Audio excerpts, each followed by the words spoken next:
It's been 14 years since the first movie. I wouldn't have even thought about it if they hadn't started with the cast thanking the audience for waiting so long. Okay, so you're welcome. Anyway, even though it's been 14 years, the movie takes up immediately after the first movie ends, with the family fighting a mole man who likes to rob banks. Various lives are threatened, cars and property are destroyed, and the mole man gets away. Consequently, supers, as they are called, are outlawed. Enter a media mogul and his sister who disagree with this decision. He believes all the Incredibles need is a better public image. He's done his research, and since Elastigirl is much less destructive, he decides to use her to reintroduce the Incredibles to the world.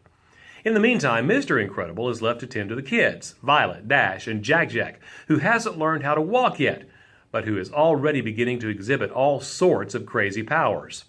One of the best scenes is between Jack-Jack and a raccoon, who keeps trying to steal garbage from the family trash can.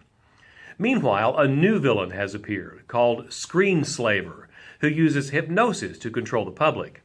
Elastigirl faces this threat on her own, as her media mogul benefactor publicizes her every move.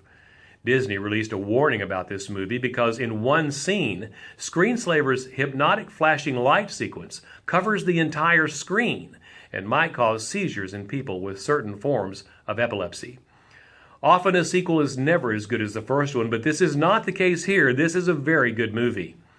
Aside from the fact that it steals its supers are bad premise from the Avengers, it's fresh and stylish. Oh, and there is that subtle reference to Tony Stark in one scene. Since Disney owns both properties, I guess they can do stuff like that. And even though everything turns out peachy keen by the end of the movie, I realize there was one flaw. They never did catch the mole man.